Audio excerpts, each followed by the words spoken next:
Ողջույն բարեկամներ, ուզում ասեմ, որ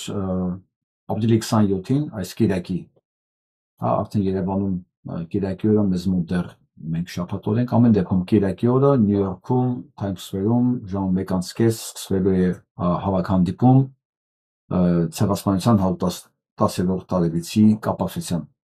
Ես այնտեղ եմ լինելու, այնպես որ Նյու Յորքի եւ հարակից շրջանների ընկերներին հրավիրում եմ հանդիպման, տեսնենք ինչ միջոցառում է նախապատրաստվել մեզ համար, ովքեր են լինելու։ Խոսքով կարծում եմ մեր բոլորի մասնակցությունը վաղվա այդ միջոցառման համար կարևոր է։ Մենք էլ Նյու Յորքում ցույց տանք, թե ինչ ունենք ասելու Հայաստանի ցեղասպան եւ ուրացող իշխանություններին։ Մյուս նորությունը, որ ուզում եմ ասեմ, ընկերոջիցս իմացա, որ Արտակ Բեգրարյան անունով Արցախի նախկին մարդու իրավունքների պաշտպանը 2 օր առաջ Նյու Յորքում էր, տեսավ, որ Կոլումբիայի համալսարանում ինչ-որ հանդիպում ուներ, պարզվում է էլի կիրակի օրը Կոննեկտիկուտում տեղը չեմ հիշում, արդեն ջրերի հանդիպում ունի, սա ինչու եմ ասում, որովհետև երբ որ ես ընկերոջիցս իմացա, որ հանդիպում ունի, որտեղ զանգեր հրավիրել էին, որպես ակտիվ մարդ, ակտիվ քաղաքացի, բայց հետաքրքիր է լսել, հրավիրողները խնդրել են, որ հանկարծ մեր ընկերը չվիճի Արտակ Բեգլարյանի հետ, ասենքն ոչ ականջահաճո հարցեր հանկարծ չտա։ Ընկերս էլ ասել է, եթե ես պետք է հարցեր չտամ, գալիս եմ ինչ անեմ։ Այս պատմության մեջ ամենաշատը գիտեք ինչ ինձ բան արեց, նեղացրեց եւ հիասթափեցեց, որ առ այսօր նույն մեխանիզմն է, նույն բանը, անկախ նրանից ում հետ է հանդիպումը, կանչում են, ասում են հանկարծ նես չլինի, էլի, որ անհարմար հարցեր տակ կամ վեճ լինի, այսինքն եթե գիտեք պոտենցիալ մարդը գիժ է, պետք է գա կռիվանի, չեք զանգում, հա։ Եթե դուք հրավիրում եք հանդիպման, բնականաբար մարդը կարող է եւ հարցեր ունենալ, չէ՞։ Մանավանդ Արտակ Բեգլարյանին։ Օրինակ ես մի հատ հարց պետք է տայի ընդամենը։ Ձեր ադալտը ձեր դուրն եկավ։ Այդքան բան, որ տեսան ոնց է արդարանում, ամբողջ 9 ամիս, ասենք միջազգային խաղապահ պահանջելը, պատերազմից հետո ամբողջ 3-4 տարի, որտեղ իրենք Արցախում էին, ռուսական մանդատի գով քանողն ու քարոզողները, հա։ Ես այդ հարցը, ընդհանրապես մի հարց տայի, եթե ես լինեի բնականաբար, էլի։ Ու բնականաբար կախված պատասխանից կարող է երկրորդ, երրորդ հարցը լիներ, բայց ինչ է արվում համայնքներում, կանչում են հանկարծ հարց չլինի, հանկարծ այդ իրենց հրավիրված ստախոսները, դավաճանները, հանկարծ իրենց անհարմար հարցեր չլնչեն։ Դուք հասկանում եք, որ այս լավամարդ լինելու, այս կործանարար պրակտիկան մեզ բերել է այս վիճակի, ու մեր մոտ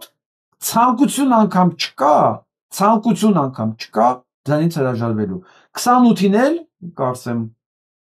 կամ վաղը էլի 27-ին կիրակի օրը, կամ 28-ին հանդիպում է լինելու այս ճիվաղի հետ Տալինում, նույն մեխանիզմն է, դեսպանն է, այսօր էլի ընկերներ գրել են, դեսպանն է կազմակերպել ընկերը զանգ առ զանգ, հատ, ֆիլտրել ով է գալու, նստածնին է, որ նկարեն, որ ճիվաղ ցեղասպանի, սեյական մարդասպանի հետ բան կա, հանդիպող մարդիկ կան։ Դուք հասկանում եք, այսինքն պասիվ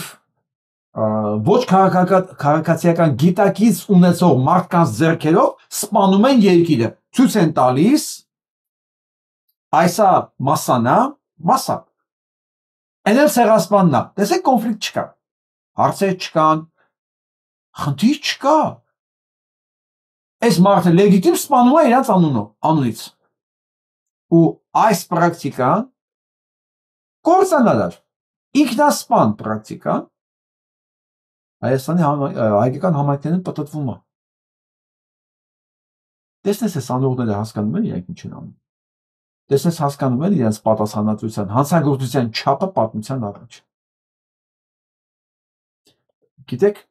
ասում է մեղք կա։ Դե մեղք կա Արցախի։ Այս գիտեք որ պատմությունն է ինձ հիշացնում։ Այն որ մեկը դատարանում դատարանից խնդրում է, որ իր ծնողներին սպանողը։ Ծնողների սպանած երեխեն դատարանից խնդրում է, որ իրան մեղմ վերաբերվեն, որտեղ ինքը որբ է։ Լրիվ նույն վիճակն է։ Ծնողների սպանել է, բայց դատարանից խնդրում է մեղմ վերաբերվեն, որտեղ ինքը ասենք ծնողը սուրկ է։ Ասում է արտակը մեղմ։ Սպանեն երկիրը, սպանեցին Արցախը, դատարկեցին, տվեցին Թուրքին, մեր կայրան պետք չի հարցեր տալ։ Դե ինչ ասեմ։ Իմ գործը, իմ նմանների գործը ասել մի արեք, դուք սպանում եք, դուք շարունակում եք նույն հանցագործությունը, բայց մենք չենք կարող բոլորի տեղը, բոլորի փոխարեն ապրել, որոշումներ կայացնել, հանդիպման մասնակցել կամ չմասնակցել, լրիվ անհատական մակարդակի վրա է խնդիրը դրած։ Եթե մենք ազգովի անհատական մակարդակի վրա այն գիտակցության մեջ ենք, որ այդ մարդասպանին, որ չնեղացնեն, գլուխներ շոյենք ուղարկենք, խնդիր չկա։ Խնդիր չկա։ Դե հիմա գիտեք, դեմոկրատիա է, չէ՞, մենք պետք է ենթադրենք ի վերջո մեծամասնության փորձենք ինչ-որ մի բան շտկել, բայց եթե չշտկվեց, հարվածենք, դե հիմա մեծամասնությունը դա էր նախընտրում։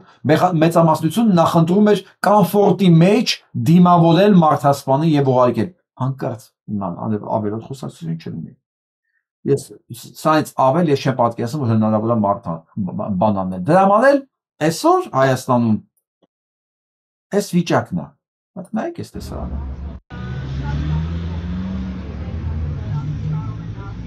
Սա 1 տարի առաջ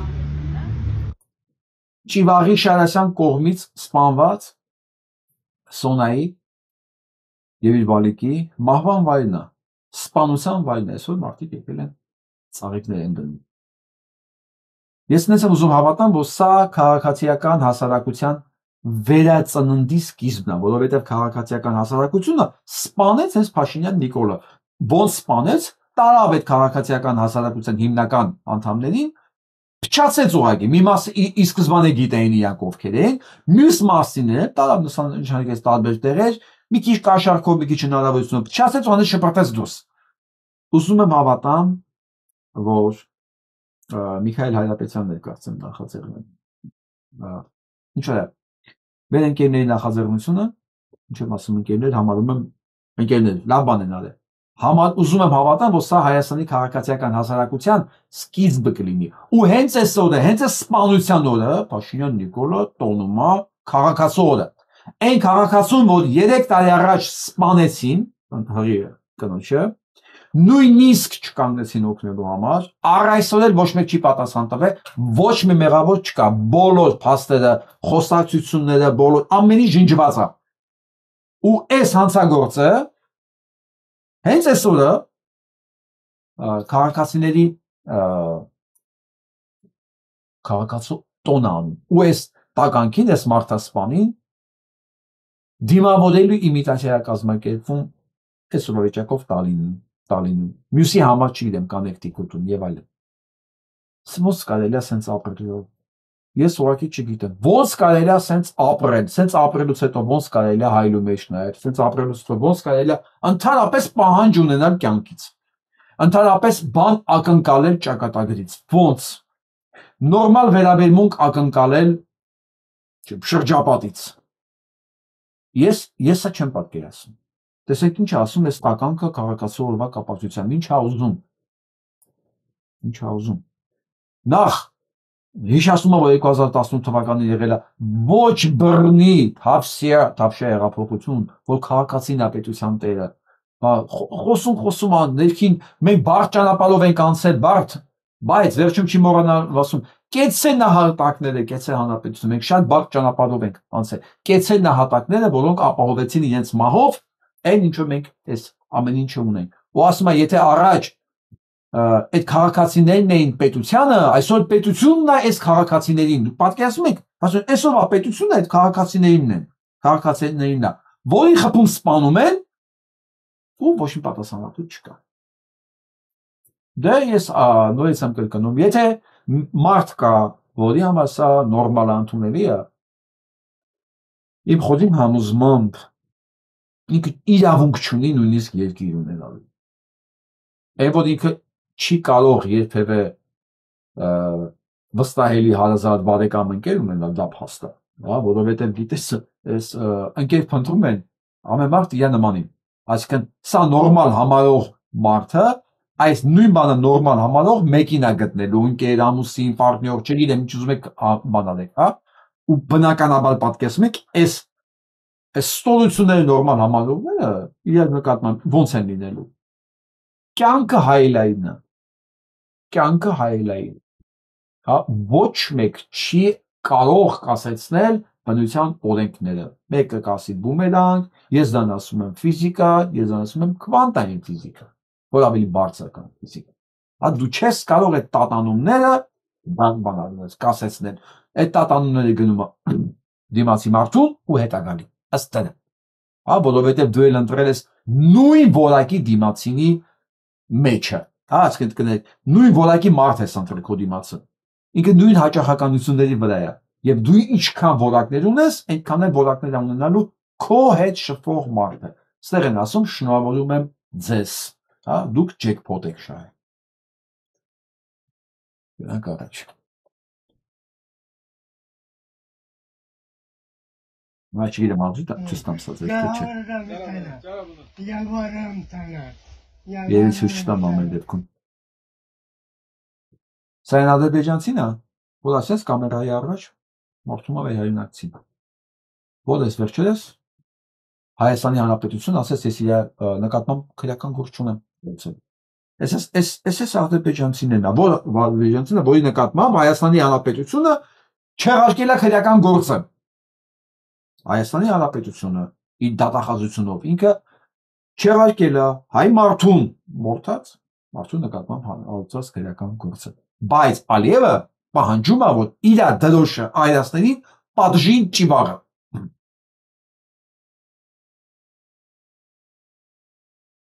Դա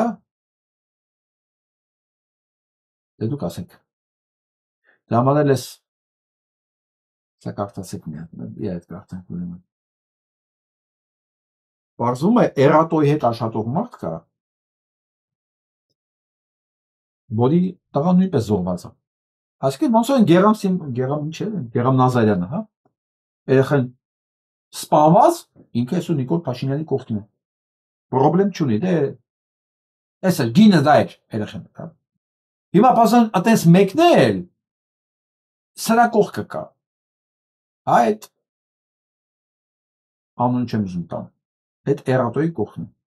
Ու ասում գիշերով սան գնում են բան։ Եղաբլուր, այդ կնոջ համար։ Ունդեղ բռնում են էրատոյին։ Ու աշխարհի վերջի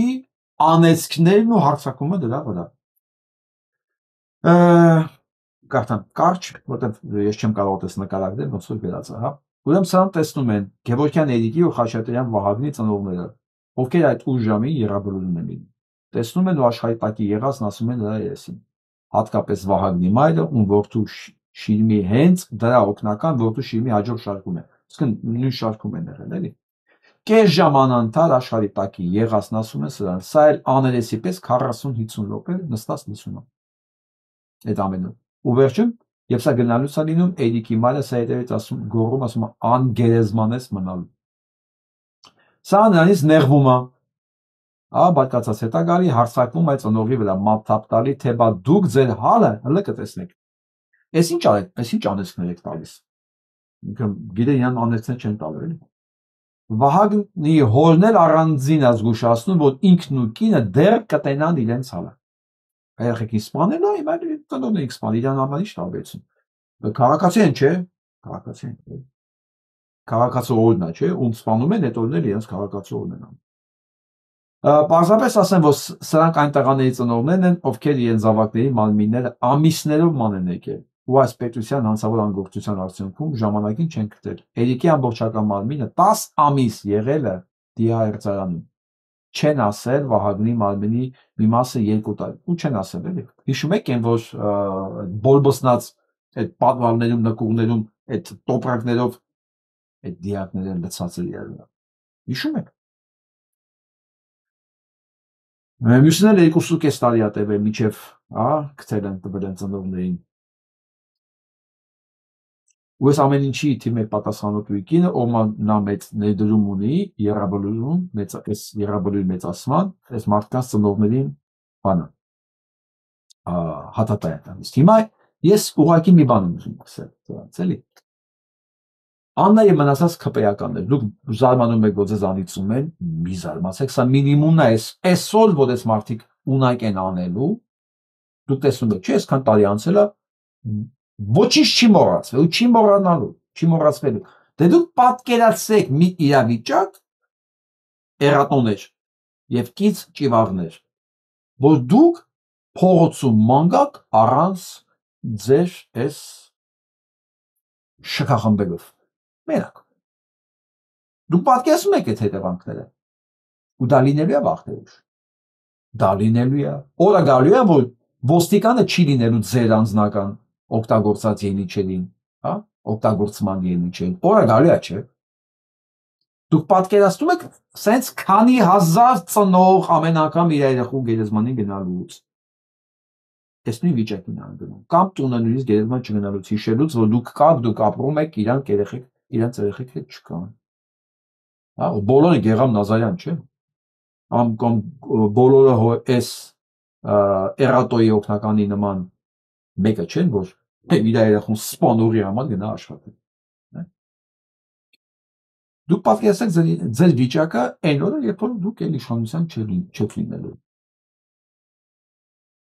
Սա եմ ուզում դες տամ, այ։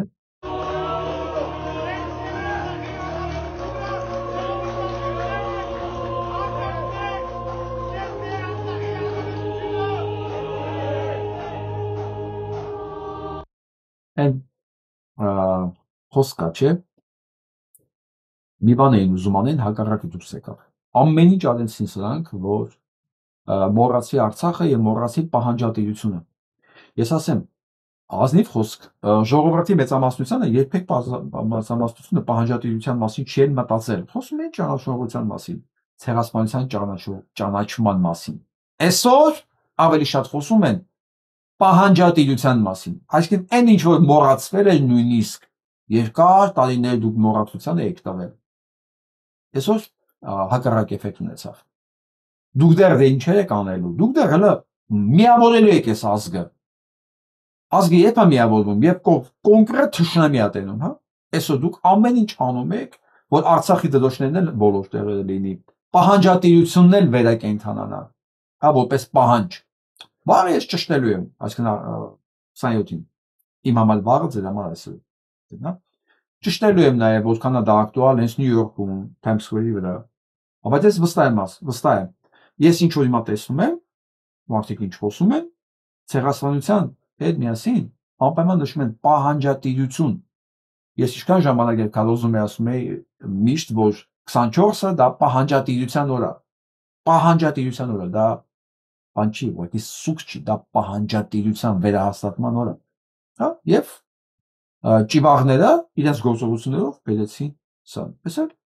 բոլոր գաղութները իրենց արարողությունների մեջ ցույց են տալիս դա։ Ծանոթացեք, սա նման է, չէ, որ քպեականը։ Սա փաստորեն Սյունիքի մարզպետն է։ Պատկերացնեք, Սյունիքի նման տարածքը, սես մարզպետ ունի, որն ասում է, որ սահմանազատումից հետո ադրբեջանական զորքերը կլքեն օկուպացված տարածքները։ Նիկոլի դարա, ով ինչ ուզում ասում է։ Ով ինչ ուզում ասում է։ Լավ, հիմա տեսնենք բայրա գլխավոր շտաբի պետ ինչ է ասում։ Չէ՞ որ ինքն է ամեն դեպքում գլխավոր շտաբի պետն է։ Հա, ոնց որ թե պատասխանատուն է գործի, մի հատ լսենք էլի։ Մի քանի օրվա ընթացքում նրանց ռեսուրսները լրիվությամբ կսպառվեն եւ ստիպված կլինեն այդտեղից դուրս գալու։ Ինչ եղավ իրենց։ Երբ որ դուք ուսումնասիրեք եւ հասկանաք զինվորական գործունեություն, շրջափակումից դուրս գալ, հետապնդում եւ այլ զարգացումներ, այն ժամանակ հարցը կողեք ինձ։ Հայտարարություն եմ արել, լավ եմ արել։ Մեր հմուտ գործողությունների արդյունքում այդ խումբը այդտեղից կհեռանա։ Չենք թույլատրի, որպեսզի ապահովի նրանց կենսունակությունը, մեքենաների շարժ դեպի մեր տարածք չեն լինի, ներկայությամբ չկան, իրենք չեն կարողանում բերեն իրենց սնունդը եւ ջուրը ապահովեն եւ կենսունակությունը կորցնելով խումբը հետ կքաշվի։ Չեն գնացել ներողություն։ Ինչ չեն գնացել։ Ջերմուկից ինչի հետ չեն քաշվել զորքերը։ Դուք անձամբ զենք վերցրեք, եկեք իմ կողքը կամեք ու միասին կգնանք։ Այսինքն եթե ես չգամ հարցը Դու պարտավոր ես դուրս գաս, որտեղ դու ես այս հանրապետության քաղաքացի ես չեմ հրաժարվում իմ քաղաքացիությունից եւ իմ պարտականություններից։ Ես Ինձ հետաքրքիր է, այս մարսպետն էլա հույսը դրել, որ պետք է լրագրողները գան ավտոմատներով այդ օկուպացված տարածքներից վռնդեն դրանց։ Հա, քեզ եմ հարց տալի։ Քեզ եմ հարց տալի այ բիոթափում։ Այ կիսամարտ, այ չմարտ, ես ձեզ հարց եմ տալի։ Դու էլ ես հույսը դրել, որ Նարեկ Կիրակոսյանը կամ մնացած 40-50 կիլոեն զենքով իրանց վրայք հույս դրել, որ պետք է զենքը վերցնեն, գան Ադրբեջանին տեղից վռնդեն։ Թե ասենք, հենց քեզ տեսան անդես հայացքով վախ մամաջան գորալով փախնելու են այդ օկուպացված տարածքներից։ Իսկ շեֆիդ հարցրել ես, որ ասել ես այդ տարածքները օկուպացված։ Հարցրել ես, որ ասում այդ տարածքներին կոչվում ես օկուպացված։ Չես մտածում, վաղ դրա մեջ պաշտոնից կզրկվես։ Տիրոջդ համար դա օկուպացված տարածք չի, ընդհանրապես դա մասի մոռացվել է։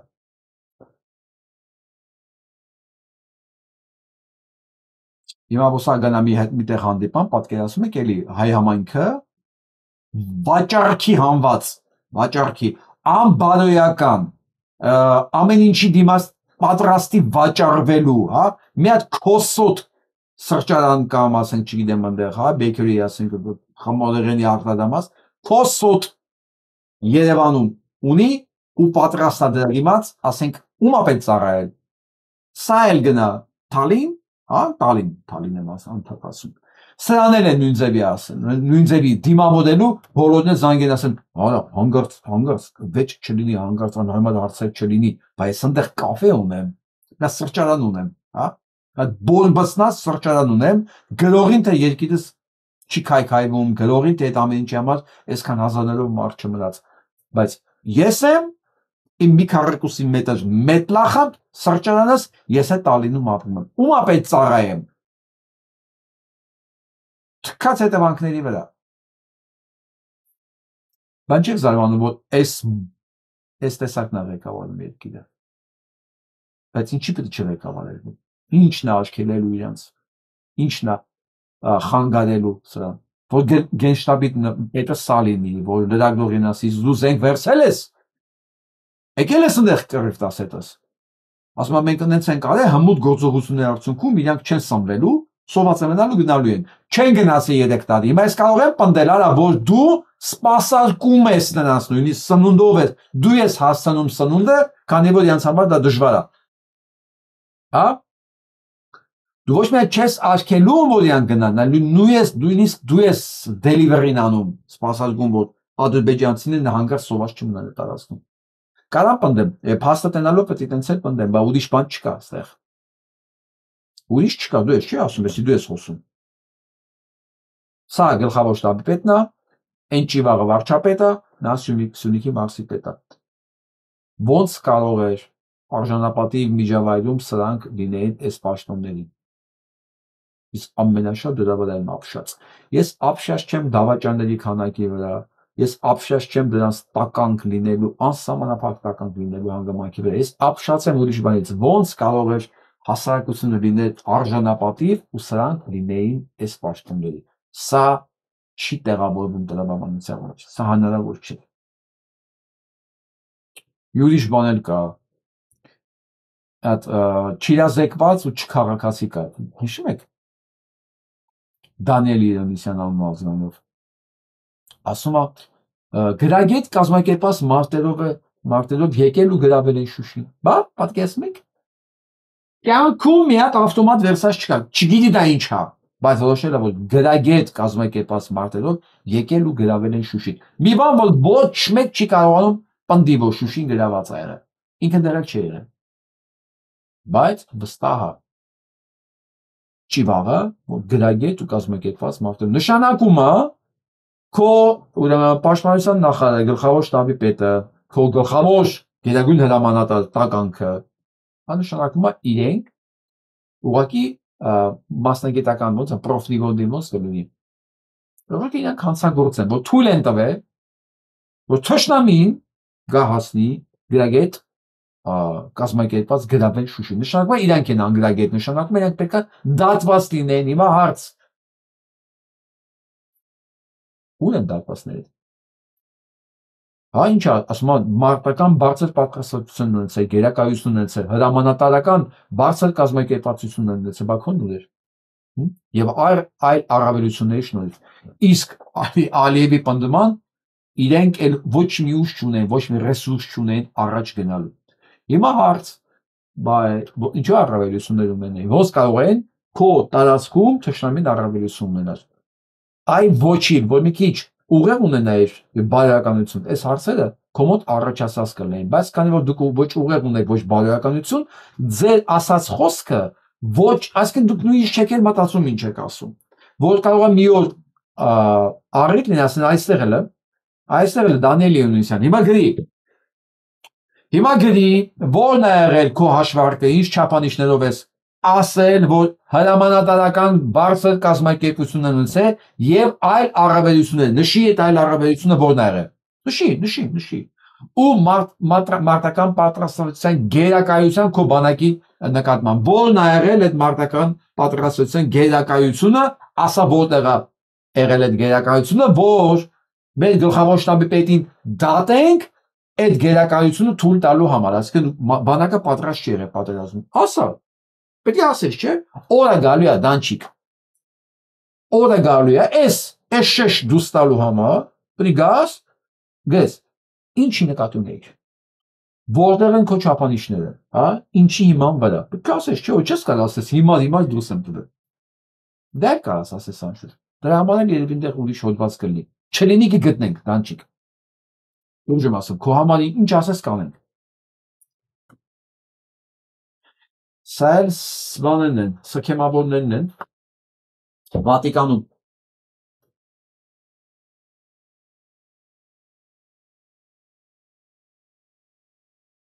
Բախներս չի բերել ոչ մի տեղից։ Ոչ հոգևոր հայրերը են հայրեր, ոչ մտավորականները են մտավորական, Լեոնիդ Ազգալդյանն էլ լավ ասում, սպասեք, հիշեր ասում էր, ցավոք սրտի մեր մտավորականները ոգեպես տկած գտնվեցին, կարծեմ մոտապես այդպես մի բան էր ասում, ոչ ասում եմ ոչ մտավորականները են մտավորական, կոնֆորմիստ, լախոզվող, ամբովանդական դեմք, ոչ հոգևորականները են հոգևորական, նյութապաշտ, փողասեր, մեդալ սիրող, ոչ կառավարիչներ են կառավարիչ, օտարի ծառա, փողասեր, դավաճան, այս նույն բանն է, հիշեցի բան, խորենացու ողբը կարտը, հիմա որ չալարեմ կգտնեմ դա, բայց դուք էլ կարող եք գտնել, խորենացու ողբը կարտացեք, այն ժամանակ 5-րդ դարում ինչ գրել է,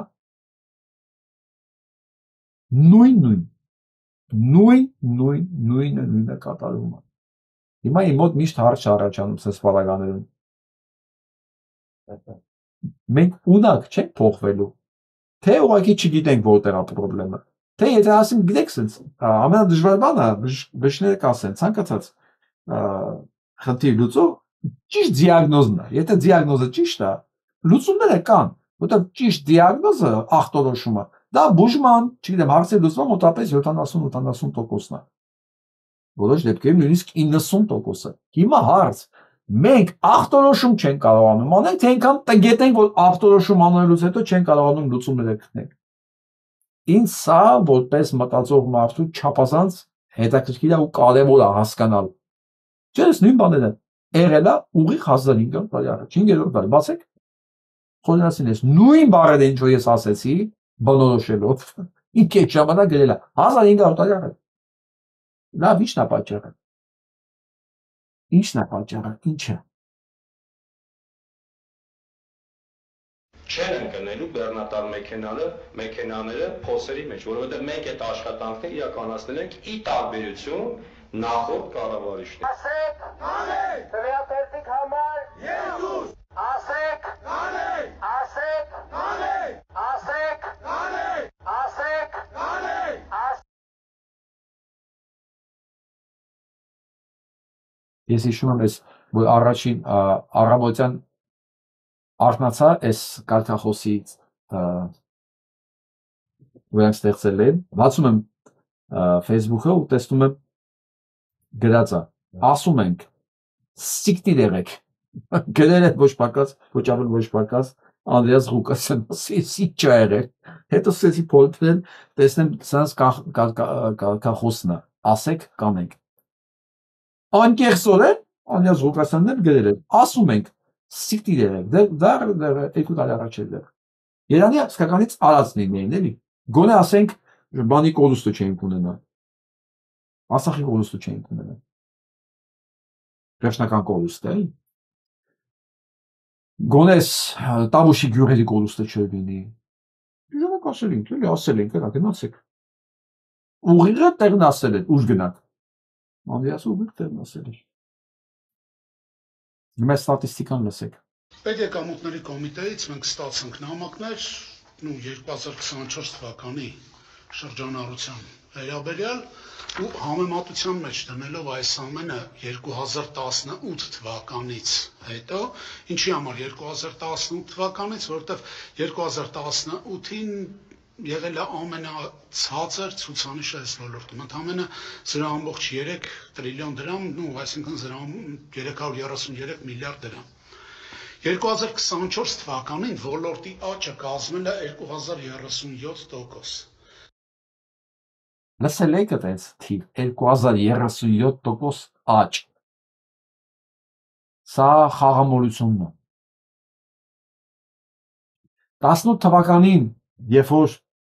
Ալեն Սիմոնյանը գալիս էր իշխանության, իր կարգախոսն էր առաջին հերթին բուկմեկերականներն ապրելու, այս տոտոմոտոները փակելու է։ Իր ասելուց հետո 2037% աճ ա եղել։ Պատկերացնում եք ինչ թվաժողով։ Ինչի՞։ Ոչ միայն չփակեցին, բերեցին արտոնյալ պայմանների վրա։ Մուծվում ես Ալենին, արա ինչ ուզում ես Վիգեն։ 2037% աճ, եթե ասենք մի բիզնեսմենի մոտ 2037% աճ լինի, նա կդառնա Բիլ Գեյթս։ Իսկ Հայաստանում այսքան աճ եղել, այն է մի ոլորտում, որը ուղիղ համապատասխան մարդկանց դժբախտությունների հետ։ Չէ՞ որ դա փողի կորուստ է։ Այդ փողը կյանքերի, ունեցվածքների, աշխատած գումարների, դա փողի կորուստ է, այսինքն մարդկանց դժբախտությունների, կորուստների թիվը 2037% աճել է Նիկոլ Փաշինյանի իշխանության ժամանակ։ Ոնց եմ ասում, փող կրվելը դեռ 2018 թվականի ես մի անգամ ստատիստիկային ժամանակարտացի ինչքան ինքնասպանություն ա եղել անցած մի քանի տարիներին, այն ասում ընդամենը 300 միլիարդ դրամ, ընդամենը։ Պատկերացրեք, բայց այդ ժամանակ ինքնասպանությունների մի ահավոր ցուցանիշ կար։ Դրա վրա 2037% աճել է փաստորեն դժբախտությունների, թալանվածների, ունեցվածքը կորսրածների, քանդված ընտանիքների, ворք մնացած երեխեքի ամուսինների, չգիտեմ, 2037%։ Այսինքն ոչ թե մենակ Արցախ ենք մենք կորցրել։ Այդքան սպանված են, դա տեսանելին է, բայց չտեսանելի։ Այսինքն այս տարիների ընթացքում 7 տարվա ընթացքում անհավանական թիվը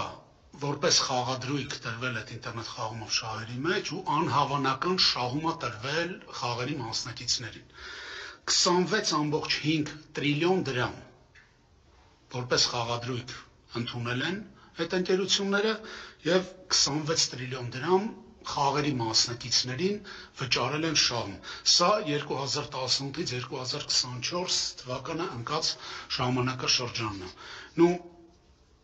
հասկանալու համար թե այս թվերի մեծությունն ինչ է, մոտավորապես կարամ ասեմ, 2024 թվականին միջին թվաբանականով յուրաքանչյուր 1 ժամում Հայաստանի Հանրապետությունում մոտ 2 միլիոն դոլարի խաղադրույք է դրվել եւ մոտավորապես այդքան գումար վճարվել է։ Սա ասենք 24/7 ռեժիմով, հա։ թվերի մեծությունը Ժամում $2 միլիոն։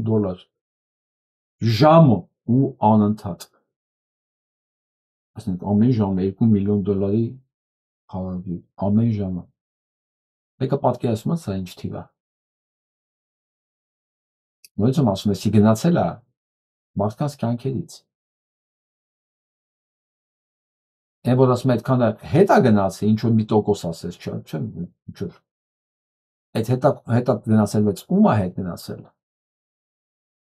Այդ էլ պետք է բարձր, որովհետև այդ ստացվեց, որ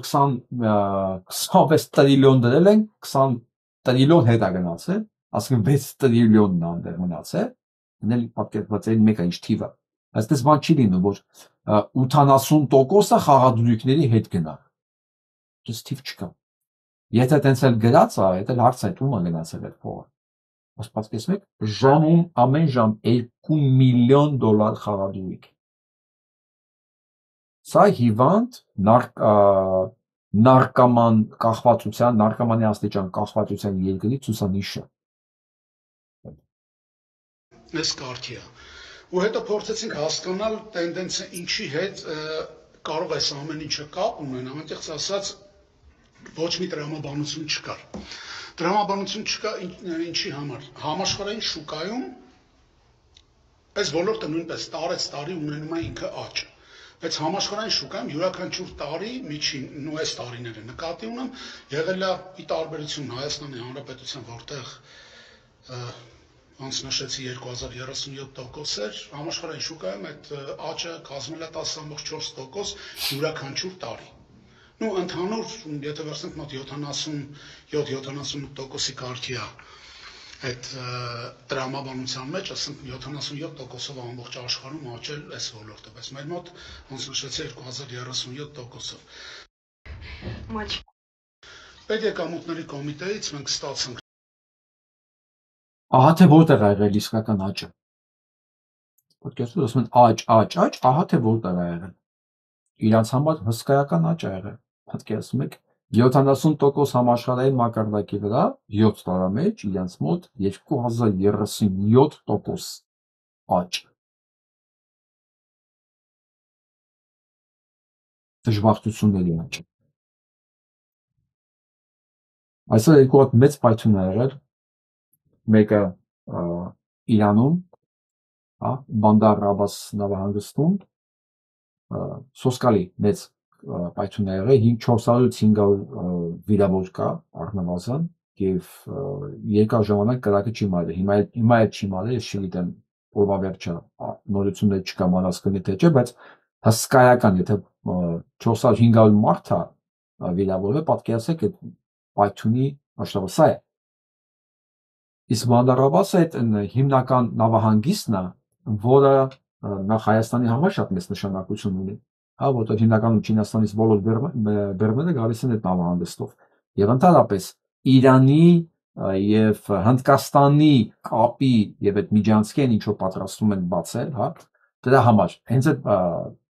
հենց այդ նավահանգիստը պետք է օգտագործի։ Ես ներքին ձայնս ասում եմ, որ այսա մեջ խառնա պայման Իսրայելի մատը նախազգուշական բաներ, պայթյուններ, շատ կործանալար, շատ հսկայական։ Նույնիսկ եմ ասում, իմ միտքը հենց գնում է մյուս խոշոր պայթյունը, որ եղել է, դա Մոսկվայում է։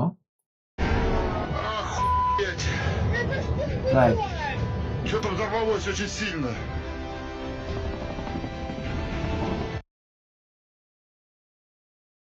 Այդ տարակ մեծ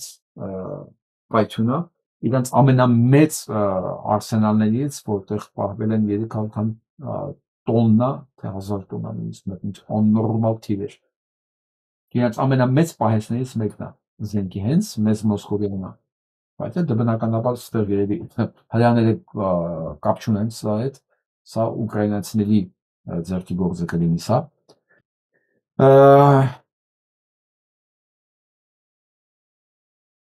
Այս վերջի գրողները մարդկանց սպանելու խաղաղբնակչության սպանելուց հետո Թրամփ եկել է եզրակացության, սկսել է մտածել, իսկ գուցե Պուտինը չի ուզում խաղաղություն։ Այս բան ես որ տարածել էի, վերջում մեկը գրել էր, որ վերջի տողերը Թրամփը մի քիչ ուրիշ բան է ասում։ Ես գիտեք ինչ հիշեցի, որ պնդում էինք, որ 7 տարի, այսինքն մինչև պատերազմը, քանի տարի էր պնդում էինք, որ Նիկոլ Փաշինյանի գործողություններն ու խոսույթը տանում է դեպի պատերազմ, դեպի կործանում, դեպի պետականության կորուստ, բայց մի ամբողջ մասը պնդում էր հակառակը, որ չէ մենք չափազանցնում ենք եւ այլն եւ այլն։ Մարդիկ չեն ուզում լսեն,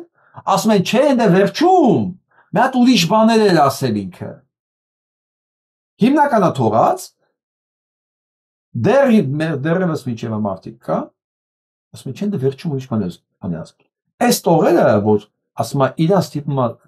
մտածել, որ Պուտինը չի ուզում խաղաղություն, եթե սենց մարդ կա մտածում, նա անմեղսունակ է։ Եթե նույնիսկ նրան ընտրել Ամերիկայի ժողովրդի 31%-ը, Ամերիկայի ժողովրդի 31 ամբողջ քանի տոկոսը ընտրել է անմեղսունակի կամ վարձկանի։ 3 տարի է Պուտինը ոչ թե պատերազմաբար, նա ռմբակոծում է քաղաքացիական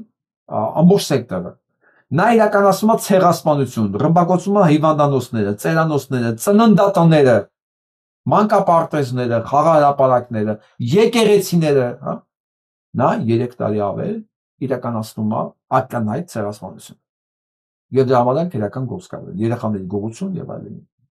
Ու մեկ է, եթե մեծ խանից հետո մեկի մոտ հարցառաշան կարող է գխավարություն չի ուզում։ Այն ասում այն մարդը, որ ասում է հունվարի 20-ին ընտրվում է նախագահ, հենց մտային պաշտպանության մեջ, պաշտոնի մեջ, 24 ժամվա մեջ այդ հարցը լուծում է։ Դրանից արդեն անցել է 2 ամիս։ Ու հիմա եք ասում, իսկ կարող է ինքը իդոք խաղաղություն չի ուզում։ Ու ես ասում եմ անմեղսունակ է, ասում եմ չէ, ինքը այդքան էլ անմեղսունակ չի, դեռ մի տող կա այնտեղ։ Ինքը եւ ես մեզ կպատժեմ իրան, հա, երևի։ Ինչ ասեմ, ոչ մեկին չի խափում իրականության մեջ, ժողովուրդ։ Մարդուն կարելի է խափել մեկ անգամ։ Մնացած բոլոր անգամները ինքն է ուզում որ իրան խափեն։ Հա հիմա այս տղեն որ ասում է ինձ, չեմ տղամարդը պապիկա տատիկա չի։ Հիմա սա որ ասում է չէ, այդքան էլ այտենց չի, վերջի տողը կարդա։ Ինքը ուզում է որ Թրամփը իրեն խափի, այսինքն ինքը իր ուզածն է լսում, ինքն է ուզածն է ուզում լսի ու տողերի մեջ փնտրում է իր ուզածը, ոչ թե ինչ որ կա, իր ուզածն է։ Սա կախվածություն է, սա թուլություն է, սա ի վերջո անընդունակություն է իրականության հետ առերեսվելու։ Չի լինում, ժողովուրդ ջան, հնարավոր չի մարդը գնա արևմուտք եւ հայտնվի արևելքում։ Հնարավոր չի մարդը հայացքով լինի դեպի հյուսիս, հայտնվի հարավում։ Հասկանում եք։ Ինչքան էլ դուք նրա տրամադրության մեջ ուզում եք հարավ տեսնեք, բայց եթե ինքը դեմքով գնացել դեպի հյուսիս, նա հարավ կյանքում չի հայտնվելու։ Եթե մարդու խոսույթի մեջ սես բան կա, նա չի կարա մեղսունակ լինի, որ դուք տողերի մեջ ինչ որ բան եք փնտրում։ Գնանք ավելի խայտարակ փաստերի հետևից։ Այ միջալոց այսօր Կырգызստանում 3 բան են ձերբակալել ռուսական ագենտ, որոնք մարդկանց են հավաքագրում Ղրղզստանում, հա, բան ռուսկի այնտեղ էլ ռուսկի դոմ կա, ոնց որ Հայաստանում կա, այն էլ կին ռուսկի դոմ բանը ձերբակալել են, որը Ղրղզստանում մարդ է հավաքագրում, որ ուղղակի Ուկրաինա հողի հետ խառնվելու։ Միս է պետք, ընկած տարածքով միս են ման գալի։ Նույնիսկ Ղրղզստանում այդ Ղրղզստան պետությունը, որ միշտ ծիծաղել են, կառավարել են, ինքը կարողանում է նման գործակալի ձերբակալի։ Հայաստանում ոչ միայն ռուսկի դոմ կա, այդտենց կազմակերպություններ կան, որ զբաղված են նույն գործով եւ ավելի վատ գործով։ Դուք երբևէ լսել եք, որ Հայաստանում ձերբակալվի մեկը ռուս, այդ ռուսկի դոմի ներկայացուցիչ կլինի, ռուսատրուդնիստվայի ներկայացուցիչ կլինի, դեսպանատան ներկայացուցիչ կլինի, ով ուզում անի, լսել եք, հեչ, որ մեկը ձերբակալվի հակապետական գործանելու համար։ Իսկ ես ասեմ, բոլոր այդ կառույցները աշխատում են Հայաստանի դեմ։ Բոլոր եւ ընդհանրապես այդ կառույցները աշխարհի բոլոր տեղերում աշխատում են տեղի կառավարությունների, տեղի ժողովուրդների դեմ օգուտ իրենց պետությանը։ Վերջ, ռուսական Aeroflot-ից սկսած, ռուսական բոլոր կազմակերպություններից ներկայացուցիչներից սկսած, բոլոր հենց միտեղ ռուսական տեսակ այդ բառը դա հաստատ ծառայում է։ Կարող է ռուսական գրած չի, էլի ծառայում է, բայց եթե ռուսական գրված է, մի բան ռուս որ գրված է, այդ բոլոր անձնակազմը իր ամբողջ բանով, աշխատակազմով, ամբողջ անդամներով ֆիլտրվել է, նշանակվել է FSB-ի կողմից եւ ծառայում է այդ կազմակերպությանը։ Նույնիսկ Ղրղստանում սա հնարավոր է, բայց Հայաստանում ինչ ուզում անում են անպատիժ։ Հիմա այս ապուշի մյուս հայտարարությունը լսեք։ 15 միլիարդ փող է մտել պետություն։ Փող է մտել պետություն։ Գիտեք ինչից։ Մաքսից։ Տեսա՞ք, ինչ լավ բան է, ես բարձրացեցի մաքսը բոլոր երկրներից եկող։ 15 միլիարդ, 15 միլիարդ, է։ 15 միլիարդ, եկի փող չի։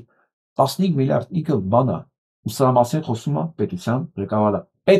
Մի պետության ղեկավարը, որը այս 2 ամսա մեջ ես ասեմ ինչ արել պետության հետ։ Ես էդեկվանից սկսած ես մեծ թվերն եմ նայում, ուրեմն 2 ամսա մեջ ինքը ինչ արել։ Պետության բոլոր կամպանիաների կորցած գումարները անցել են մոտավորապես 2 տրիլիոնը, 2 տրիլիոն անցել է, ինքը 15 միլիարդից է խոսում, որը մտել է պետության գրպան, որի դիմաց վճարել է սպառողը, ամերիկյան սպառողը թանկ է առել, հիմա եթե ես գնում էի իմ դառը շոկոլադը առնում էի բելգիական, ասենք $1, հիմա ես գնում եմ 1.30։ Մենք գերմանական խանութ ունենք, նեղից այդ բելգիական դառը շոկոլադը արժեր 1.10 մոտարապես։ Հիմա արժի 1.35, 1.40։ Ես վճարում եմ այդ 1.40-ը 30 ցենտ ավել։ Ինքը գոռում է, որ ես պետության բյուջեն փող եմ լսել, ինքը բան է ցույց տալիս։ Սա Նիկոլն է, ուղղակի ավելի վտանգավոր մասշտաբների վրա։ Պետությունը կորցրել է 2 տրիլիոն ավել, եւ ավելի շատ է կորցնելու դեռ։ Շուկաներն է կորցրել, հեղինակությունն է կորցրել, հարաբերությունն է կորցրել, ես ավելի մանրամասն։ Նիկոլի նման ասում է, մենք հատիկ գարաժ ենք հետ բերել, պատկերացնում եք մի ամբողջ երկիր տվել է, գարաժը հետ բերել, սա 15 միլիարդից է խոսում։ Այդ էլ ես եմ վճարել, իմ նման մարդիկ գնացել են, եվրոպական ապրանքի համար ավել գին տվել են, ինքը սա եկամուտ է հաշվում։ Հիմա ասեմ ամենասարսափելին։ Այն ինչ որ ես կանխատեսում էի, որ այդ շոկաները, որ ինքը կորցրեց, մասնավորապես Եվրոպա, Կանադա,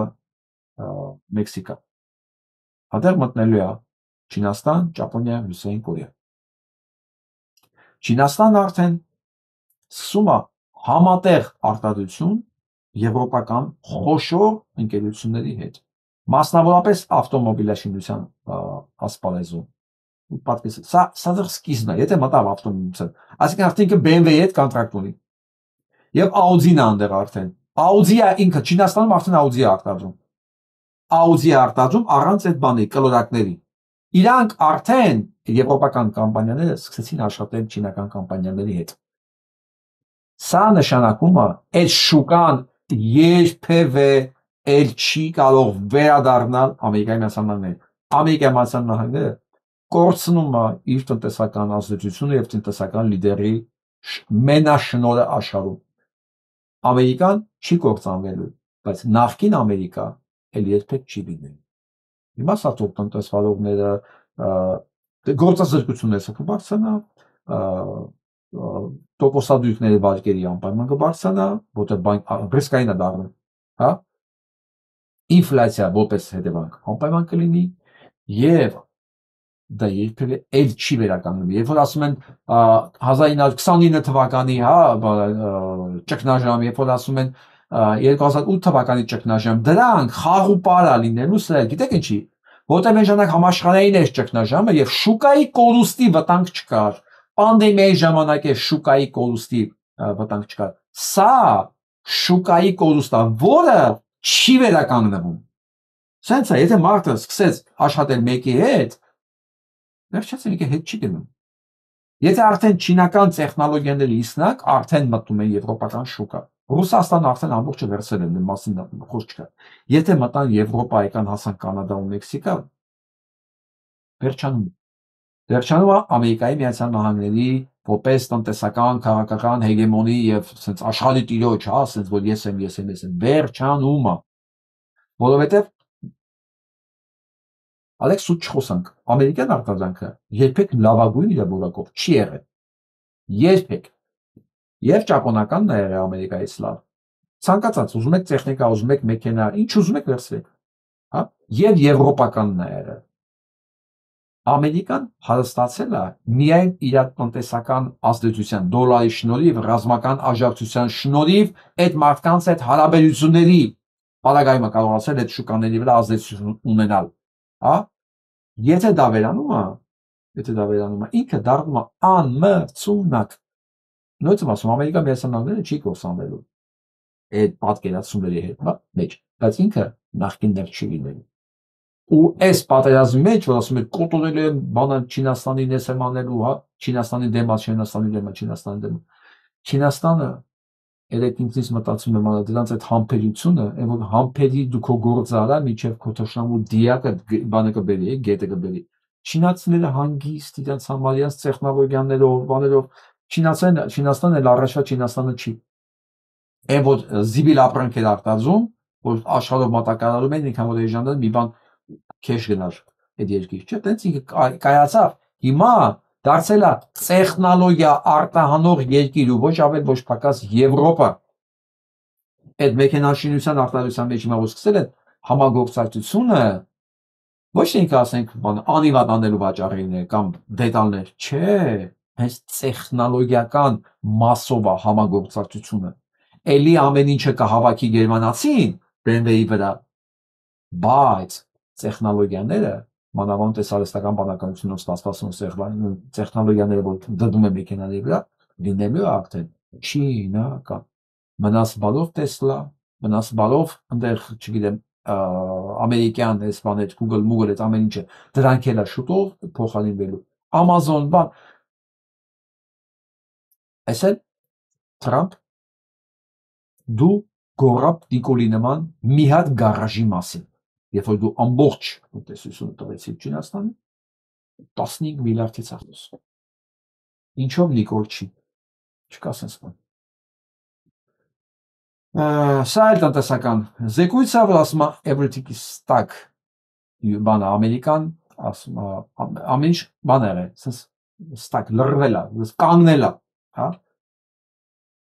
Եվ մի գիշերվա մեջ, ասում է բոլոր գնորդները ամերիկյան ապրանքների անետացան։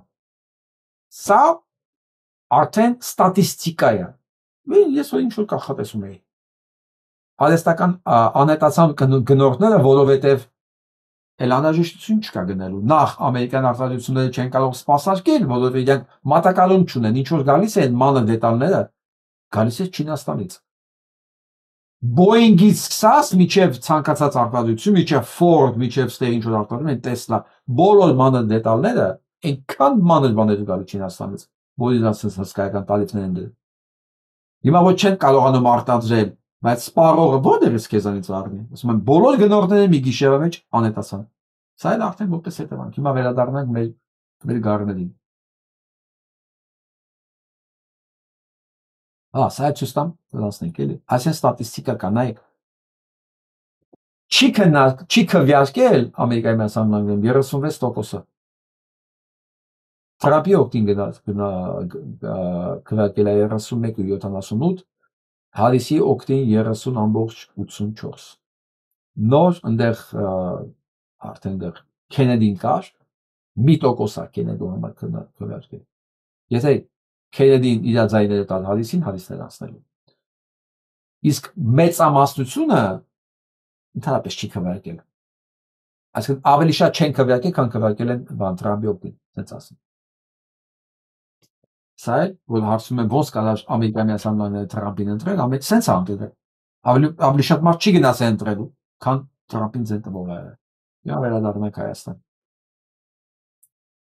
Կպատկերացնեիք, որ Հայաստանի ղեկավարը կասկածի տակ դնի հայոց ցեղասպանությունը։ Չէ։ Արցախը կորցնելուց հետո ես արցախցի եմ։ Ես արդեն ամեն ինչ էլ պատկերացնում եմ։ Ես երբևէ չեմ պատկերացրել, որ մի օր Արցախը այսպես լիովին կհայաթափվի։ Եթե դա տեղի է ունեցել Հայաստանի հայոց աշխարհի պատմության մեջ, արդեն ամեն ինչ է սպասելի է։ Ալիևի եւ Էրդողանի գործակալն է։ Նա կատարում է բոլոր այն պահանջները, ինչ որ թուրքերը դնում են իր առաջ։ Զարմանալու ոչ մի բան չկա։ Նա թուրքական գործակալ է։ Փաշինյան ժողովրդին բացատրելու բանի կարիք չկա։ Ամեն ինչ շատ լավ հասկանում են։ Ամեն ինչ, ես էլ բանը ազնիվ խոսք այնքան հանգիստ է սրտից մեջ, որ ես բացատրելու բան չունեմ։ Դավաճան մարդ է։ Ինքը իրականիկը Էդա կյանքում չամրասենի սրագրի խաղաղության պահանջագի չկա, գոյություն ունի։ Մինչև սայ գդոխը չուտի չի անկստանա։ Ինքը մեկ է Ալիևը։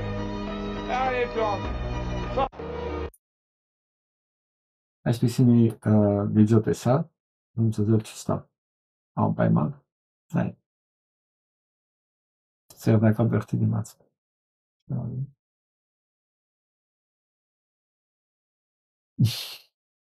Այդ փուչուլիկներն են։ Մենք այս երեխեքին պարտքենք։ Ազնիվ խոսք, մենք պարտքենք։ Մենք նաև մենք ինքներս ենք պարտք մեզ, բայց շատ մենք այս երեխեքին ենք պարտք։ Ես չգիտեմ դուք ոնց եք դա զգում, ես այդ ծանրությունից չեմ կարողանում։ Մի հրյա կար, Օտո Վենինգեր անունով։ Ծագումով լինելով հրյա, նա ատում էր հրյաներին։ Հիմա Նիկոլը մեր հայկական իրականության Օտո Վենինգերն է։ Ուզում եմ, որ հեռանա իր ԿՊ-ական ամբողջ այդ ավազակախմբով, այլևս դրանց մասին մենք չլսենք։ Ես չեմ ասում, թե նրանց պետք է ծեծենք, չգիտեմ, սպանենք, չգիտեմ ինչ անենք, նման բաներ ես չեմ ասում։ Օրինական ճանապարհով, երբ որ եկել էր իշխանության, ես իհարկե նրա կողմնակիցը չեմ եղել երբեք։ Երբ եկել էր իշխանության, ասում էր, երբ որ դուք ինձ ասեք, որ ես գնամ հեռանամ, ես կհեռանամ, բայց այդպես չէ։ Աթոռը շատ քաղցր բան է, այն ինչ որ հիմա իրենք վայելում են, չէին տեսել պատից կախ, տեսել են ճակտից կախ։ Նիկոլ Ահա, 2037% քեշ փող։ Տադիլիոն դրամ, տադիլիոն, 6 տադիլիոն դրամ։ Կես մի քիչ թիվա։ Ժամաներ Ալենի դեմքը տեսում եք ինչ է դառել։ Հրեշ։ Այդպես բանը փող։ Хочу узнать цену. Խիստ բացասական։ Ես եկել եմ այն համոզման, որ սրան պատրաստել են եւ ուղարկել են Հայաստան, որ այս երկիրը քանդի։ Լրիվ համոզված եմ դրանում։ Մեր փրկությունը միայն սրան այդ երկրից լավելն է։ Չնայած իմ ցանկությունը, որ մնաց տեղ, դատապարտվի ցմա, դատապարտի, որ հասկանայի ժողովրդի կողքին այդքան փորձանք չի կարելի բերել։ Վերապասված։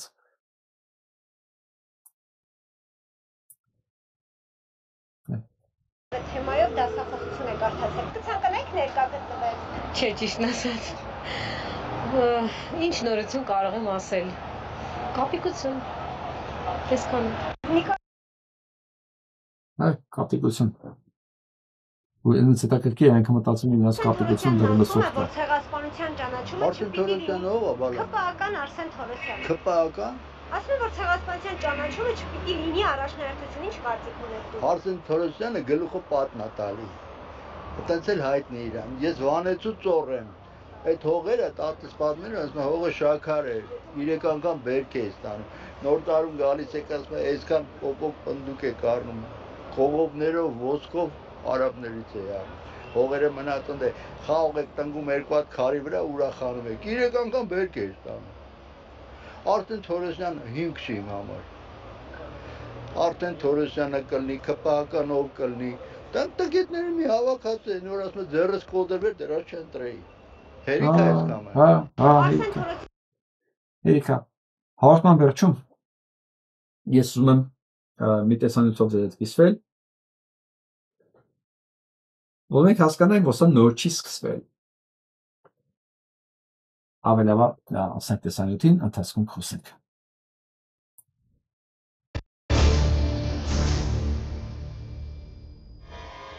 1990-ականները ամենասոսկալի ու դժվարին տարիներն էին շրջափակման մեջ հայտնված նորանկախ Հայաստանի Հանրապետության համար։ Սովի, ցրտի ու էլեկտրոէներգիայի հովհարային անջատումների հետևանքով ծագած խնդիրները այնպես էին ընկճել հայաստանցիներին, որ առօրյական այդ հոգսերով կլանված նրանք այլևս ի վիճակի չէին ընկալել այն, թե սոցիալ-տնտեսական կորուստներից զատ ուրիշ ինչ աղետներով է հղի ստեղծված իրավիճակը։ Համընդհանուր փլուզման պայմաններում կենցաղի կամ ինչպես ընդունված է ասել հացի խնդիրը դարձավ առաջնային, մինչդեռ մարդկանց ուշադրության կենտրոնից դուրս հայտնվեց ազգային ու հասարակական կյանքի բովանդակային բաղադրիչը, հոգևոր մշակութային արժեհամակարգը, որի քայքայումն ու կորուստը ի տարբերություն տնտեսական բնույթի հետևանքների անդառնալի ու աղետալի էր լինելու ապագայի համար։ Համընդհանուր անտարբերության պայմաններում դատարկվեցին ու փակվեցին թատրոններն ու համերգասրահները, թալանվեցին թանգարանները, արժեզրկվեցին գիրն ու գրականությունը։ Վերջապես անուշադրության մատնվեցին մարդիկ, ում ջանքերով ու տաղանդով էր պահպանվում այսպես կոչված ազգային դիմագիծը։ Ընդամենը հաշված տարիների ընթացքում իսպառ մոռացվեցին անուններ, որոնց շնորհիվ էր բացառապես մեր երկիրը ներկայանում ու ճանաչելի դառնում աշխարհին, եւ որոնց ստեղծագործական քանքարին էր մի ժամանակ պարտական Հայաստանը քաղաքակիրթ երկիր ու հասարակություն կոչվելու պատվավոր իրավունքի համար։ Շատերն այդ մարդկանցից չդիմացան նոր իրավիճակին եւ շուտով մահացան աղքատ ու անտեսված։ Ոմանք ստորացվածությունից ընկճվելով առհասարակ դադարեցին ստեղծագործել։ Ուրիշներն էլ պայմաններից պարտադրված լքեցին երկիրը, մեծ ցավ ապրելով, որ չպահանջված լինելով հայրենիքում հարկադրված են իրենց տաղանդով հարստացնել օտարների մշակութային գանձարանը։ Այդպես եղավ նաև կոմպոզիտոր Ավետ Տերտերյանի հետ, ում անունն այժմ բացառությամբ եզակիների դժվար թե որևէ բան հուշի հայ երիտասարդությանը, մինչդեռ այն վաղուց արդեն ճանաչելի ու հավուր պատշաճի է գնահատված Գերմանիայում, Ֆրանսիայում, Միացյալ Նահանգներում, Ռուսաստանում եւ այլուր։ Չկա մարգարե սեփական երկրում։ Աստվածաշնչյան ասույթը Տերտերյանի գործի ու ճակատագրի օրինակով դարձյալ անգամ վերահաստատեց իր ճշմարտացիությունը, քանզի չնայած ձևական ճանաչմանն ու կոչումներին, որոնք կոմպոզիտորն ստացավ խորհրդային տարիներին, հայրենիքի համար նա մեծ հաշվով մնաց օտար ու չհասկացված։ Ի ապացույց ինչի 90-ականներին իր բախտակիցներից շատերի պես համարվեց չպահանջված ու փաստացի դուրս մղվեց իր հարազատ երկրից։ Երբ կարծես անցել են սովի, մթի ու ցրտի դժնի տարիները, որոնք հաճախ սիրում են պատճառ բերել քաղաքական այրերն իրենց անգործությունն ու մշակույթի հանդեպ անտարբերությունը պարտակելու համար, Ավետ Տերտերյանի անձն ու երևույթը մնում են չարժևորված հայկական միջավայրում, նույնիսկ չնայած այն բանի, որ մեծ կոմպոզիտորի ստեղծագործությունն ամբողջությամբ ներծծված է ազգային ոգով ու իր հայրենիքի շնչով։ Բնականաբար ես այս ամբողջ հաղորդումը ձեզ չեմ ստիպի, որ դուք նայեք։ Ես ասում եմ, այս ամենը նոր չի սկսել։ Ամենը սկսվել է հենց այն պահից, երբ որ մեր ժողովուրդը, երբ որ նոր կառավարություն էր ընտրում, վստահ եմ, որ այս նոր կառավարությունը սա ինտելեկտուալների, արվեստագետների, մտավորականների կառավարություն է ինքնուրույն, երբ որ դե նույն որակի էլ ինքը զարգացում է ունենալու այս երկիրը։ Ավաղ այդ ճակերտավոր մտավորականների նույն Վանոների, նույն Վազգենների, նույն Լևոնների տակ թաքնված էին էլի Վազգեն, էլի Լևոն, էլի Վանո, բայց ուրիշ։ Այդ ախիմ գնդակ, ջանգնդակ գրող ասում էր, դե մի 800 էլ թողնեն էլի, կսպանենք էթա, ում է ինչ հետաքրքիր, ում է ինչ հետաքրքիր։ Դրա փոխարեն ինչ ռեֆորմներ, դրա փոխարեն 2 հատ ավել ջրցան առնենք, հա։ Վազգեն Սարգսյանը կասեր, մանվել ապրես դու, որ այսօր ժողովրդին կոտորելով վերադարձեցիր դու իշխանությունը մեզ։ Եթե 100%-ով էլ դրանք տարածել են, մենք նրանց իշխանություն չենք տալու։ Դու ես երկրի տերը, մենք ենք երկրի տերը, ով է ժողովուրդը։ Լևոն Տեր-Պետրոսյանը կասեր, հանգիստ մնացեք, դուք չեք ստեղ որոշողը, այդ մենք ենք որոշողը։ Փող չունես ապրելու, հարևանից հետ պարտք արա ապրի։ Այո, այս նույն մարդիկ են, որոնք հեղինակություն էին միջև իշխանություն գալը Ղարաբաղը մերն ու վերջ, հենց գալուց հետո Ղարաբաղն ում շունն է միանգամից, հողացան Ղարաբաղից։ Սա այս ամենի հիմքը դրվել է հենց 90-ականներից, Իհարկե հիմա մարդիկ կնենք ասեն, դե տնտեսական ծանր տարիներ էին բան, նախատնտեսական ծանր տարիներն էլ էին պայմանավորված այս նույն մարդկանց հանցավոր կառավարումով, բայց դեռ տնտեսական ծանր տարիներ չի նշանակում մշակութային ջարդ, չի ենթադրում թանգարանների թալան, չի ենթադրում մտավորական խավի անտեսում, արհամարում, սովի մատնում։ Ես մի հատ օրինակ կարող եմ բերել, էլի պետք է իմ տեսածից բերեմ, երբ որ այս նույն տարիներն էին, Հայաստանում կար ֆիլհարմոնիկ նվագախումբ, շենք, որը իր շնորհիվ իր ղեկավարի, Լորիս Ճգնավորյանի, կարողացել էր համոզել լեզու էր գտել, տաքացնում էր շենքը։ Գազ չկար, բան չկար այդ ժամանակ, այդ կենտրոնական ջեռուցման համակարգը չկար։ Մեծ բաներ էր հատուկ սարքել տվել փչող էլեկտրականությունով աշխատող, ամբողջ շենքը 24 ժամ տաքանում էր, ու ինչ եմ ասում սա, այդ 24 ժամ տաքացվող շենքում ինքը բերում էր այն կոնսերվատորիայի պրոֆեսորներին, որոնց աշխատանքը շատ կարևոր է, ցրտուն տեղ չունեին պարապելու, այն տակի սենյակներում տեղեր էր տալիս, որ այդ տակ սենյակներում պարապել։ Ես գիտեմ, որ մարդկանց ինքը փոքրիկ աշխատավարձներ, թոշակներ նշանակել, որ մարդիկ սովից չմեռնեին։ Մի հոգի, մի հատ Լորիս Ճգնավորյանը։ Ոնց էր անում դա, ինչ էր անում։ Մի հոգի, նա բիզնես չուներ Հայաստանում, նա տնտեսական բյուջեի հետ կապ չուներ, նա վարկեր չէր վերցնում արտասահմանից երկիրը պայրամը։ Մի հոգի, ինչքան կարողանում էր մի հոգին փտկեց Գյումրու այս քաղաքապետարանի շենքը ավերացումից, սարքեց այնտեղ հենց այդ տարիներին Գյումրու ակադեմիա, որ մինչև այսօր կա, հիմա չգիտեմ այնտեղ ինչ վիճակում է։ Մի հոգին, գիտեք ինչի, որտեղ դա իրան հետաքրքիր էր։ Ինքը պրեզիդենտը չէր երկրի։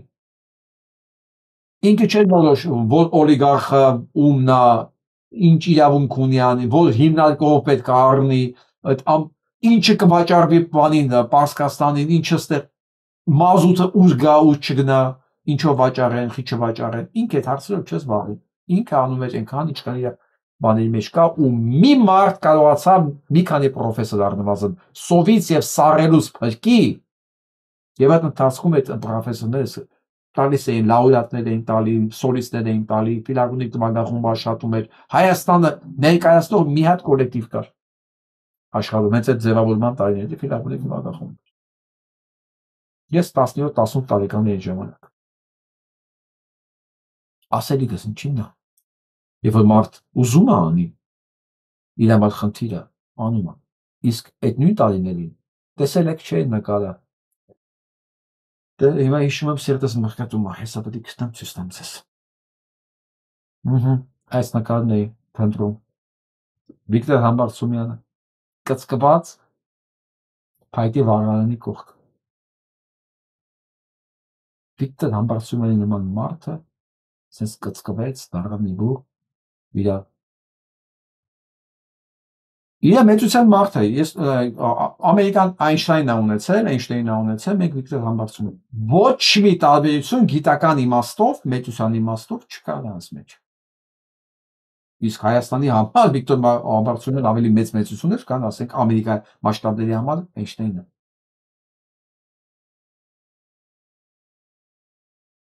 Մոռացվեցին, մահացան աղքատության մեջ, ինչի մոռացվեցին, այսինքն գոնե կարող էին չմոռացվել, չէ։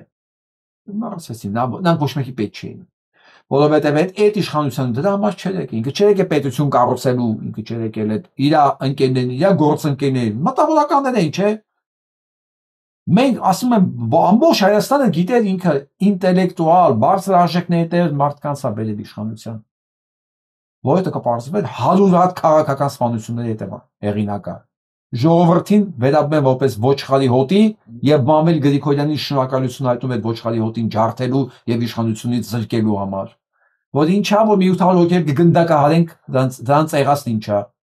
ինչ փոփոխություն, ինչ ռեֆորմ, երկու հատ ավել բան կառնենք դա փոխարեն ջցան մեքենա, հասկանում եք, սա մարդու հրեշացման process-ն է, որը սկսվեց դեռ 90-ականներից, այս ամեն ինչը հետևանք է։ Ուղղակի շնորհիվ հայ ժողովրդի ներքին կորիզային իմաստով իր դիմադրողականության եւ արժեքների նկատմամբ այս հակումների ինքը կարող առ այսօր կարողանում է ծիլեր տալ, որը սկսվել է սպանվել դեռ 35 տարի առաջ, հասկանու՞մ եք, բայց հլը ինչ-որ մի բան է կարողանում տա, բայց դե ամենը չէր կարող նաեւ անհետևանք անցնել։ Այսօր Սյունիքի մարզպետին, որ նայում ես, գլխավոր շտաբի պետին, որ նայում ես, ճիվաղին, որ նայում ես, իր այդ ճիվաղապետության ներկայացուցիչին, որ նայում ես, հասկանում ես, որ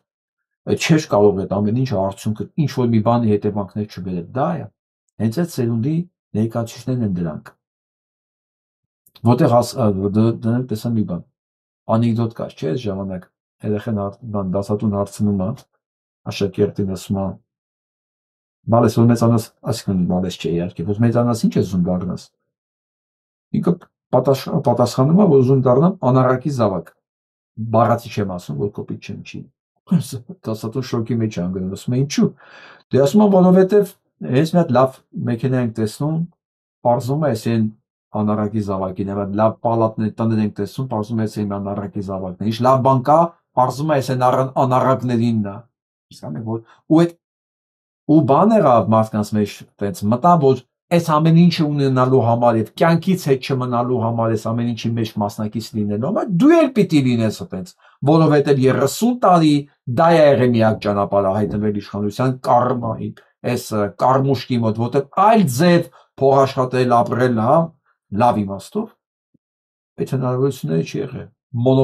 մոնոպոլիա կոռուպցիա կուսակցական իշխանություն մնացածը պետքա յոլա գնային, այնքան որ սովից չմեռնեին, այնքան որ, բայց կմեռնեն էլ ոչինչ, բայց այնքան որ սովից չմեռնեին, ու այս ամեն ինչը չէր կարող այս արդյունքների չբերել, հենց որ հիմա, ես որ տեսնում եմ այս Լևոնից սկսած, մինչև իր այս կողակից եւ բոլոր կառավարություններում աշխատած այս ներկա նախկինները կամ նախկին ներկաները, որ ինչ-որ բաներից են խոսում, ուզում ասեմ Արա, ընդամենը 35 տարի անցել է ամեն ինչից։ Ախր չէ՞ որ մենք այդ ամեն ինչի կենթանի վկանենք։ Դուք միակ բան կարող եք անել լավ, հավերժ լռելն է։ Օրը կգա, ձեզ հարց կտան, սուսմունք կտաք, բայց հիմա միակ որ լավ բան կարող եք անել, դա լռելն է, դուք իրավունք չունեք խոսելու։ Դե այս ամեն ինչը ձեր արածի արդյունքն է։ Մենք այս ամեն ինչի կենթանի վկաներն ենք։ Ու չմտածեիք, որ երբեք չմտածեք, որ ձեր բացասական ներդրումը չեք ունեցել այս ամեն ինչի մեջ։ Կներեք, որ ես բանով եմ ավարտում, ինտոնացիայի մեջ եմ ավարտում, բայց մենք պետք է քաջություն ունենանք առերեսվելու, որ նույնիսկ այսքանից հետո, սա որպես հետևանք, այն էլ սփյուռքն է, չէ, որ գալիս են էլի Երևանից, դա Սերժը լինի, Նիկոլը լինի, վաղը ով ուզում է լինի, էլի պետք է Ус, հանգած հարց չտակ, բան։ Սա նույն սերունդն է, նույն տեղից գնացածներն են, նույն տարիներին, նույն մենտալիտետն է։ Կամ մենք այնքան մարդ, բարոյականություն, ուժ կունենանք, մեր մեջ մարդկային կգտնենք, փոխենք, կամ էլ կվերջանա մեր պատմությունը սրանով։ Վերջանալու պարագայում ասել եմ, ես միշտ ասել եմ, առանձնապես դարդ չեմ անելու։ Ապրում են ուժերները, ապրում են բնության հետ հաշտվում աշխատողները, արհեստական ամեն ինչ ոչնչացման է ենթարկվում։ Դե սա մեր ընտրությունն է։ Այսօրվա համար այսքանը։